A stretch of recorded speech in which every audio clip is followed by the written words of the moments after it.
한미 군 당국이 지난 10일부터 본격적인 자유의 방패 연합연습에 돌입했습니다.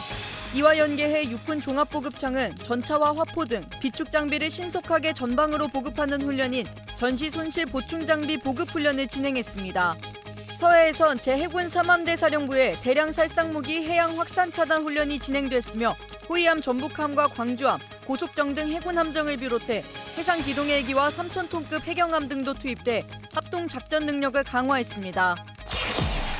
미군 인도태평양 사령부가 현지 시간으로 10일 도널드 트럼프 대통령 취임 이후 처음으로 북한의 탄도미사일 도발에 대해 규탄했습니다.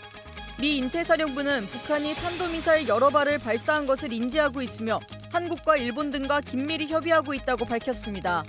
이어 더 이상 불법적이고 불안정을 야기하는 행위를 자제할 것을 촉구한다고 강조했습니다.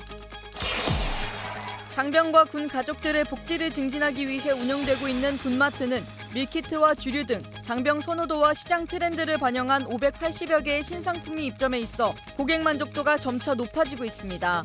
폐막사와 창고를 활용해 운영된 초기 군마트부터 360평 초대형 규모까지 군마트 변천사에 대해 자세한 뉴스바바에서 알아봅니다.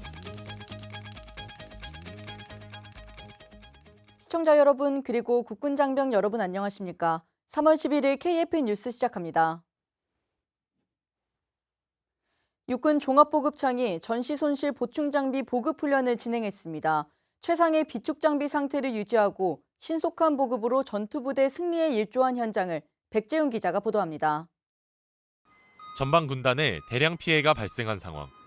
긴급 보급 명령을 접수한 비축 장비 관리대 장병들이 견인포 9문과 전차 한 대를 전방으로 보급하기 위해 신속하게 움직입니다. 육군 종합보급창이 진행한 전시 손실 보충 장비 보급 실제 훈련의 현장. 이번 훈련은 전방으로 비축 장비를 신속하게 보급하는 계획을 검증하기 위해 절차에 따라 순차적으로 진행됐습니다. 장병들은 다양한 방법으로 장비를 보급하기 위해 열차와 육로 수송을 비롯한 모든 보급 상황을 가정해 행동하며 실전성을 높였습니다. 이와 함께 전군 보급 지원 능력 강화를 위해 비축 장비의 즉각 사용 상태 유지와 결방 능력을 비롯한 역량들을 다졌습니다. 앞으로도 승리를 보급한다는 마음으로 더 빠르고 더 정확하게 보급해 전투부대가 부족함이 없이 전투에 전념할 수 있도록 전시 보급 지원 태세 확립에 최선을 다하겠습니다. 부대는 이번 훈련을 바탕으로 관련 작전 계획을 세부적으로 보완해 전군 보급 지원 능력을 강화할 계획입니다. KFN 뉴스 백재윤입니다. 해군 제3함대 사령부가 서해 가거도 서북방 해상에서 대량 살상 무기 WMD 해양 확산 차단 훈련을 실시했습니다. 이채원 기자입니다. 자유의 방패 연습의 일환으로 진행된 이날 훈련엔 호위함 전북함과 광주함, 고속함정 등 해군 함정 3척이 참가했습니다. 이와 함께 해상기동 헬기 UH-60 한 대와 특수임무대 장병들도 훈련에 참가했으며 3,000톤급 해경함 한 척도 투입돼 합동작전 능력을 강화했습니다. 훈련은 정보와 첩보를 통해 WMD 확산물질 적재의 의심 선박을 전북함이 레이더로 식별하는 것으로 시작했습니다. 전북함은 의심 선박 역할을 맡은 광주함을 대상으로 식별을 위한 통신 검색을 시도했고 의심 선박이 이에 불응하자 육상기지에서 대기 중이던 특임대가 UH-60에 탑승해 현장으로 이동했습니다. 현장에 도착한 특임대는 UH-60에서 패스트로프로 하강해 의심 선박에 승선했으며 검문 검색을 통해 선원들의 신원을 확인하고 수색을 통해 WMD 확산물질을 발견했습니다.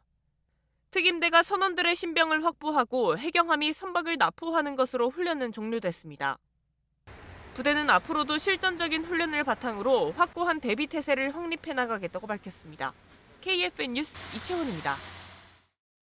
정례적인 한미연합 훈련인 FS 연습을 시작한 10일, 북한은 탄도미사일 수발을 서해상으로 쏘아 올렸죠. 이를 두고 국제사회가 규탄에 나섰습니다. 송민아 기자입니다. 10일 북한의 탄도미사일 발사와 관련해 유럽연합 EU가 유엔 안보리 결의에 위배된다며 규탄했습니다. 아니타 히퍼 EU 대외관계청 수석 대변인은 사회 연결망 서비스에 올린 글에서 북한의 탄도미사일 발사는 영내 안보를 위협하고 위험을 고조시키며 유엔 안보리 결의에 명백히 위배된다고 밝혔습니다. 그러면서 EU는 북한이 긴장 고조를 삼가고 주요 당사국들과의 외교를 재개할 것을 촉구한다고 덧붙였습니다. 미국 인도태평양 사령부 역시 북한 탄도미사일 발사를 강하게 규탄했습니다. 인태사령부는 10일 성명을 내고 북한의 다수의 탄도미사일 발사를 인지하고 있으며 한국과 일본은 물론 다른 영내 동맹과 파트너 국가들과도 긴밀히 협의 중이라고 말했습니다. 그러면서 미국은 북한의 발사를 규탄하며 북한이 더 이상의 불법적이고 불안정한 행위를 자제할 것을 촉구한다고 밝혔습니다. 인태사령부는 또 북한의 이번 발사가 자국 영토나 동맹국들에게 즉각적인 위협이 되지는 않았다면서도 상황을 계속 주시하고 있다고 덧붙였습니다. 인태사령부는 마지막으로 한국과 일본 방위에 대한 미국의 공약은 여전히 철통같이 유지되고 있다고 강조했습니다. KFN 뉴스 송민아입니다. 8천억 유로 규모의 재무장을 선언한 유럽연합이 유럽산 우선 구매 정책을 내놓으면서 대한민국의 유럽 방산 수출 확대에도 변화가 있을 전망입니다. 방위사업청은 이와 관련해 대한민국이 유럽 방산의 경쟁자가 아닌 협력자라는 인식을 강화하기 위한 협력 노력을 전개하기로 했습니다. 김철한 기자의 보도입니다. Fact is that Europe is facing a clear and present danger. And this is why I presented the Rearm Europe plan today to the leaders. It could mobilize up to 800 billion euros. 지난 6일 우르줄라 폰 데어 라이엔 EU 집행위원장은 우리 돈 1258조 원이라는 천문학적 규모의 유럽 재무장 계획을 발표한 바 있습니다. 이어 현지 시간 9일 유럽 재무장 자금이 해외로 흘러가는 것은 유럽에 좋지 않은 일이라며 유럽산 우선 구매 정책을 제시했습니다. 이에 따라 8천억 유로 가운데 EU 예산이 직접 활용될 1,500억 유로의 무기 공동자금 대출금은 유럽산에 한정할 것이라는 방침을 분명히 했습니다. 폴란드 대규모 수출 등으로 유럽이 K방산의 주요 시장으로 부상한 가운데 유럽산 우선 구매 정책이 대한민국 방산 수출에도 영향을 미칠지 귀추가 주목되고 있습니다. 이에 방위사업청은 유럽 방산 강국들이 대한민국을 경쟁자가 아닌 파트너로 인식할 수 있도록 협력 노력을 전개해 위기를 기회로 만든다는 방침입니다. 유럽 시장 내 K방산의 우호적인 입지를 구축하기 위해 나토, EU 등과 상호 협력 체계를 구축하려고 합니다. 또한 폴란드 등 기존 방산 협력 국가를 비롯해 기타 유럽 국가들과 조인트 벤처, 현지 공장을 설립하는 등 현지화 추진을 통해 상호 호혜적인 방산 협력을 강화할 수 있도록 적극적으로 국내 방산 기업을 지원할 것입니다. KFN 뉴스 김철환입니다.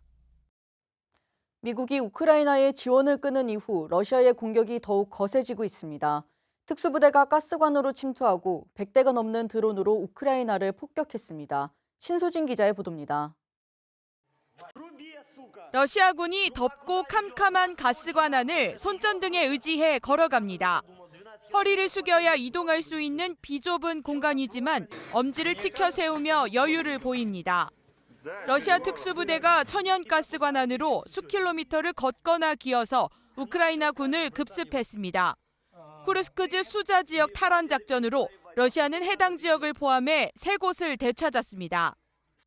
우크라이나군에 대한 대량의 자폭 드론 공격도 계속해서 이어지고 있습니다. 100여 대가 넘는 드론이 수도 키이우를 포함해 우크라이나 주요 도시를 공격했습니다.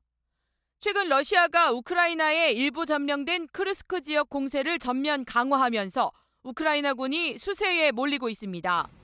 러시아는 현지 시간 11일 텔레그램을 통해 쿠르스크 지역을 완전히 되찾으려면 15개의 정착지를 더 확보해야 한다고 언급했습니다. 해당 공격들은 우크라이나의 군사적 지원을 끄는 미국의 조치 이후에 이뤄졌습니다. 비판 여론이 거세지자 트럼프 대통령은 우크라이나를 돕겠다고 비난을 잠재우면서 미국 주도의 종전 구상을 우크라이나에 재차 압박했습니다. 미국과 우크라이나 대표단은 현지 시간 11일 사우디아라비아에서 만나 종전 방안과 광물 협정 등을 논의할 예정인데 우크라이나는 러시아의 대대적인 공세로 유일한 협상 카드였던 쿠르스크 땅 대다수를 내주면서 사실상 내밀 수 있는 카드가 많지 않다는 관측입니다. KFN 뉴스 신소진입니다. 북한의 해킹 조직이 2조 원대 가상화폐를 탈취해 상당한 규모를 현금화한 것으로 확인됐습니다. 김유진 기자가 전합니다. 영국 BBC는 북한 해킹 조직 라자루스가 가상화폐 거래소 바이비트에서 이더리움 15억 달러를 탈취해 3억 달러를 현금화했다고 현지 시간으로 9일 보도했습니다. 바이비트는 현상금까지 걸며 거래 추적에 나섰지만 현금화를 완벽하게 막지 못했다고 밝혔습니다. 전문가들은 북한의 자금 세탁 전문성을 고려할 때 나머지 피해액 회수가 쉽지 않을 것으로 판단하고 있습니다. 가상화폐 보안업체 엘립틱의 공동 설립자 톰 로빈슨 박사는 북한의 암호화폐 세탁 기술은 최정상급이다. 자동화된 시스템을 바탕으로 이 일만 전문적으로 하는 사람이 많을 것으로 예상되는데 이들은 관련 경험도 상당하고 하루에 몇 시간만 자면서 암호화폐 현금화에 나서는 것으로 보인다고 말했습니다. 엘립틱의 분석에 따르면 이번에 해킹된 자금 중 20%는 이미 추적이 불가능해 회수 가능성이 거의 없는 상태입니다. 북한이 라자루스의 배우라는 점을 직접 인정한 적은 없지만 2020년 미국은 라자루스 일원으로 의심되는 북한인을 사이버 지명수배자 명단에 추가했습니다. 2019년 어피트 이더리움, 2022년 로닌 네트워크 탈취 사건이 모두 북한의 소행으로 추정되고 있어서입니다. 국제사회는 북한이 암호화폐 해킹을 통해 핵 개발 자금을 조달하고 있다고 내다봤습니다. KFN 뉴스 김효진입니다. 국가정보원이 대학생과 대학원생을 대상으로 2025년도 국가안보 논문 공모전을 개최한다고 밝혔습니다. 국정원이 처음으로 주최 주관하는 이번 공모전은 안보 분야 연구 전문 인력 발굴과 청년층 안보 관심 증대를 위해 기획됐습니다. 안보 침해 행위에 대응하기 위한 논문이라면 주제 제한 없이 참여 가능합니다. 참가 신청 기간은 오는 4월 1일부터 5월 31일까지며 자세한 내용은 국정원 홈페이지 논문 공모전에서 확인할 수 있습니다.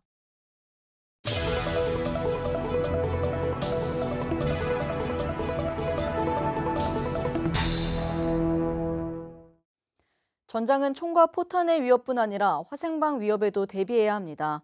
개개인의 화생방 장비가 필수인 만큼 전차 내 승조원의 쾌적한 전투 환경을 유지하기 위해 특별한 장치가 필수인데요. 바로 승조원에게 쾌적한 공기를 제공해주는 종합식 보호장치인 양압장치입니다. 오늘 방산톡톡 시간에는 양압장치의 원리와 구조 등 다양한 역할을 알아봅니다. 사람을 또 승무원을 보호할 수 있는 그런 장비를 계속 개발하고 싶다라는 그 부분에 대해서 굉장히 자부심을 느끼고 있습니다.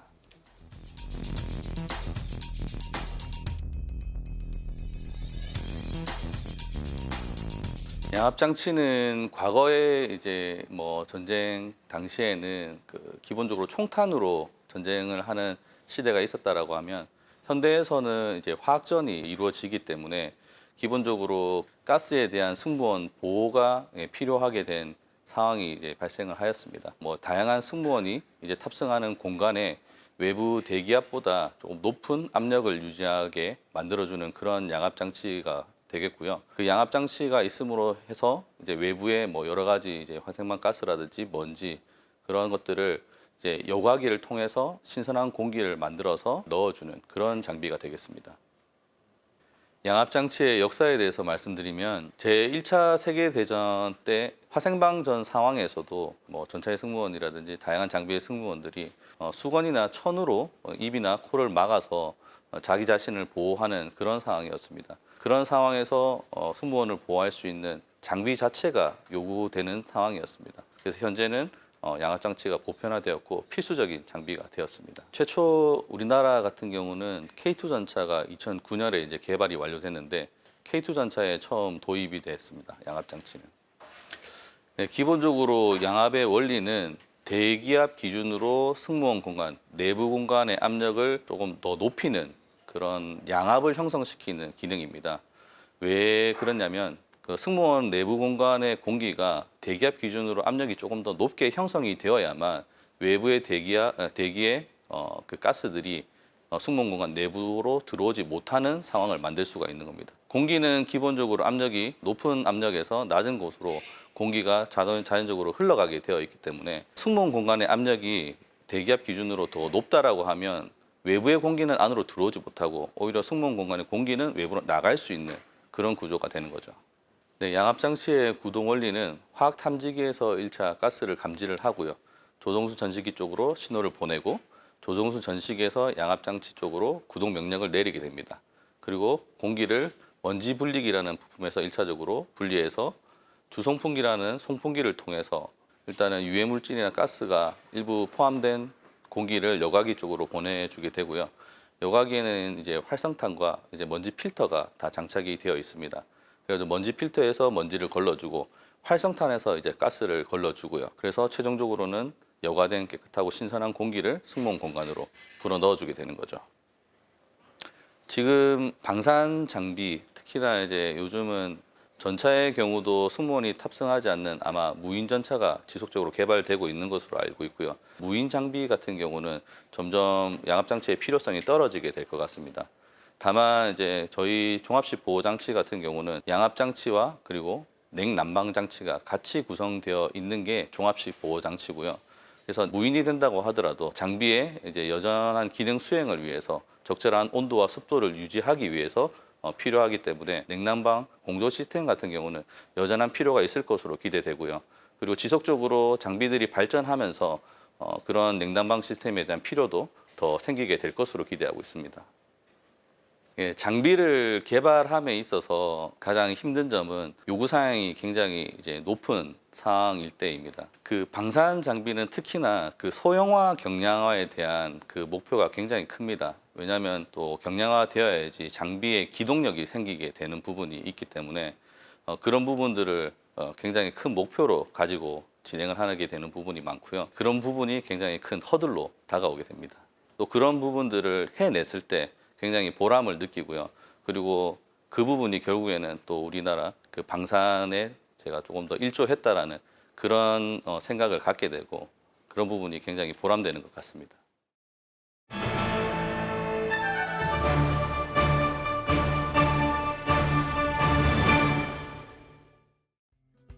우리가 알아야 할 군사 365. 먼저 3월 1일로 가보겠습니다. 1919년 3월 1일 일제 치하의 조선 민중이 전국적이고 범민족적인 방법으로 일본의 폭력적인 통치에 항거하는 3.1 만세운동을 전개했습니다. 주요 경과를 보겠습니다.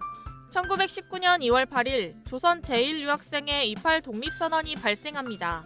이 선언은 일제 무단 통치에 대한 민중의 분노로 3.1 운동의 주요 배경이 됩니다. 1919년 3월 1일 민족대표 33명이 독립선언서를 낭독하면서 3.1 운동이 전개됩니다. 이후 3.1 운동은 전국적으로 퍼지면서 4월까지 전국적인 만세운동이 전개됐습니다. 1919년 4월 11일 대한민국 임시정부가 수립됩니다. 3.1 운동은 전 민족적인 운동으로 일제 치하에서 민족정신을 강하게 일깨우는 계기가 됩니다. 따라서 이후 각 독립단체가 규합해 독립운동을 지휘할 대표단체인 대한민국 임시정부를 수립합니다. 3월 4일로 가보겠습니다. 1971년 3월 4일 주한 미 제7사단의 철수에 앞서 한반도 방위 의지를 과시하기 위해 프리덤 볼트, 자유의 도약으로 명명된 한미연합공수기동 훈련이 최초로 실시됐습니다. 주요 경과를 보겠습니다. 1971년 2월 6일 한미 양국 정부가 주한 미 제7사단 철수에 합의합니다. 그리고 제7사단 철수가 한반도 안보에 영향을 주지 않는다는 점을 대내외에 과시하기 위해 프리덤 볼트 훈련 계획이 수립되는데요. 1971년 3월 4일 한미연합공수기동훈련이 경기도 오산에서 최초로 실시됩니다. 한국군은 225명, 미군은 800여 명이 참가합니다. 1976년 6월 7일 프리덤 볼트 훈련이 팀 스프릿 훈련으로 명칭이 변경됩니다. 한미연합 공수기동 훈련은 한국에 대한 미국의 방위 의지를 분명히 하고 한미 양국군의 공수낙하 훈련 능력을 향상시켰습니다. 또한 태평양 지역 동맹국의 미 본토 병력을 즉각 전술화해서 동맹조약 의무를 수행할 능력을 과시했습니다. 3월 14일로 가보겠습니다. 1980년 3월 14일 한미 제1군단을 모체로 한국 육군과 주한 미 육군으로 구성된 다국적 연합부대인 한미연합 야전군사령부가 창설됩니다. 주요 경과를 보겠습니다. 1971년 7월 1일 미 제8군 예하에 한미 제1군단이 창설됩니다. 미 제2사단 전력을 활용하고 한국 육군과의 연합 지휘체계 구축이 목적인데요. 1973년 한국군 제1군단을 편제해 추가합니다.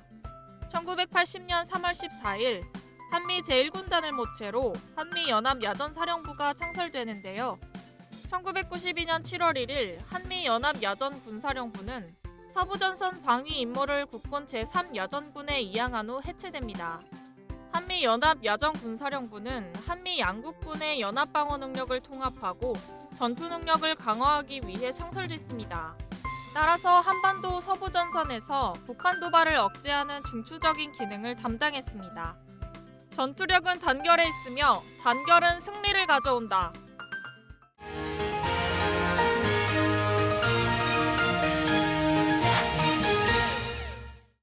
대규모 영해마트의 개점으로 더욱 관심을 받고 있는 군마트가 최근에는 장병들의 선호도와 트렌드를 반영한 물품도 다양하게 입점했다고 하는데요. 그런데 이런 군마트가 사실은 폐막사에서 시작했다는 사실 알고 계셨나요? 장병들의 편의와 복지를 위한 군마트 변천사를 자세한 뉴스바바에서 전해드리겠습니다.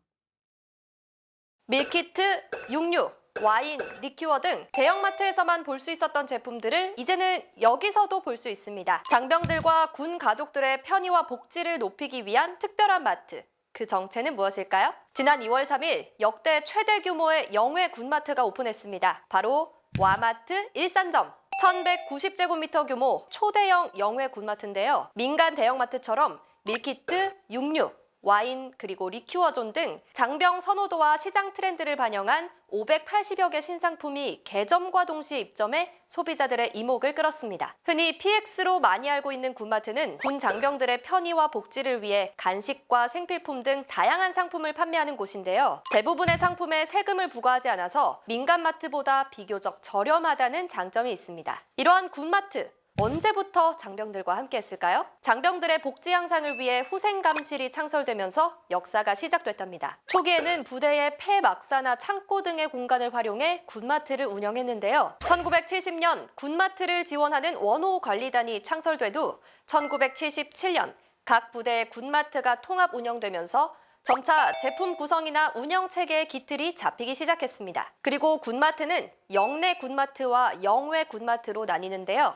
영외 군마트는 부대 밖에 위치해 휴가를 나온 군인, 예비역, 군인 가족도 이용할 수 있습니다. 영외 군마트를 이용할 때는 반드시 군인이거나 군 가족임을 증명하는 신분 확인 절차를 거쳐야 합니다. 현재 전국에 120여 개의 영외 군마트가 운영되고 있는데요. 일반 마트보다 저렴하게 쇼핑할 수 있어 큰 호응을 받고 있습니다. 우리 군에서는 군마트의 현대화를 위해 많은 노력을 기울이고 있습니다. 2016년부터 군마트 환경 개선 사업을 진행해 오고 있는데요. 국군복지단에서는 전국 영내외 군마트 2,000여 개를 4등급으로 나눠 상태가 열악한 3, 4등급의 군마트를 현대식으로 세 단장에 개장하고 있습니다. 또 거점 단위 영외마트 대형화를 추진하고 있는데요. 이를 통해 군마트를 단순히 쇼핑의 공간을 넘어 생활, 편의, 문화의 공간까지 확장하겠다는 계획입니다. 국군복지단은 국내 거점 단위의 일산점과 목포점 같은 대형마트를 신설해 기존 영외마트의 긴 대기 시간, 내부 혼잡, 물품 고갈 현상 등의 불편사항을 개선하겠다는 계획입니다. 군마트는 단순한 쇼핑 공간을 넘어 장병과 군 가족들의 편의를 높이고 복지를 증진하는 역할을 하고 있습니다. 앞으로 더 발전해 나갈 군마트의 변화 기대해 봅니다. 이어서 오늘의 국방단신 전해드립니다. 육군 3군단이 10일 강원 양양군 과학화 예비군 훈련장에서 올해 첫 예비군 훈련을 시작했습니다. 군단은 현대전 양상을 반영해 드론 대응 훈련과 가상현실 기반 영상모의 사격을 비롯한 실전형 교육을 확대했습니다. 오는 11월까지 영동 지역 시군과 인제군, 태백시에 거주하는 예비군 13,000여 명이 훈련에 참여합니다. 공군 5 공중기동비행단이 10일부터 11일까지 항공기 비파괴 검사 경연대회를 진행합니다. 비파괴 검사는 항공기나 부품의 외관을 손상하지 않고 초음파나 자외선을 이용해 내부 상태를 확인하는 방법입니다. 부대는 정비사 역량 강화와 전문성 향상을 위해 2020년부터 매년 경연대회를 개최하고 있습니다. 국방대학교가 급변하는 국제정세와 안보 환경에 맞춰 박사학위 주말 과정을 확대했습니다. 주말 과정에는 현역 간부와 일반인 25명이 입학했습니다. 입학자들은 3년 6개월여 동안 안보정책과 군사전략, 인사조직, 국방과학기술 획득에 관한 교육과 연구를 진행합니다.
(3월 11일) 기상정보입니다. 현재 중서부 지역에서 초미세먼지 농도가 나쁨 수준을 보이는 가운데 지금 수도권에서는 올봄 첫 고농도 미세먼지 비상저감 조치도 시행되고 있습니다. 자세한 날씨 알아보겠습니다. 오늘 예보입니다. 서해안 일부 지역에서는 해무가 나타나고 있으며 경기와 강원의 내륙 지역으로는 대체로 맑은 가운데 오전 내륙 일부 지역으로 안개가 들어와 있는 상태입니다. 또한 충청 이남 지역은 오후부터 점차 구름 많아지겠으며 남해안과 제주는 남쪽골 영향 받으면서 강수 나타나겠습니다. 내일 예보입니다. 내일은 북쪽골 영향 받으면서 점차 흐려져 경기와 강원, 충청 북부 지역을 중심으로 한 차례 강수가 예상되는 가운데 동부 산악 지역으로는 강한 바람이 동반될 수 있어 각별한 주의가 필요하겠습니다. 충청 남부와 경상 지역으로는 구름 많은 후 야간부터 점차 개겠습니다. 내일 아침 최저기온은 서울 7도, 원주가 영하 1도로 예상되며 한낮 최고기온은 서울 13도, 대구가 18도 등 온화한 하루가 예상됩니다. 작전 기상입니다. 서해안에 발생한 해무로 인하여 서북도서 인근에서의 해상작전에 영향이 있겠습니다. 주간 기상 전망입니다. 금요일인 14일까지 대체로 맑은 날씨 이어지겠으며 토요일인 15일부턴 골 영향받으면서 강수 나타나겠습니다. 강수는 17일 오후까지 나타나겠으며 한반도 서부 지역보다는 동부 지역으로 강한 강수가 예상됩니다. 해안과 산악 지역으로는 강한 바람이 동반될 수 있고 특히 동부 지역에서는 16일부터 17일 최대 40mm의 강수가 예상되어 각별한 주의가 필요할 것으로 보입니다. 큰 일교차의 연일 공기도 탁해서 호흡기 건강이 비상입니다. 건강관리에 유의하시어 활기찬 한 주 보내시기 바랍니다. 이상 공군기상단 제공 기상정보였습니다. 이것으로 KFN 뉴스를 마칩니다. 시청해주신 여러분 고맙습니다.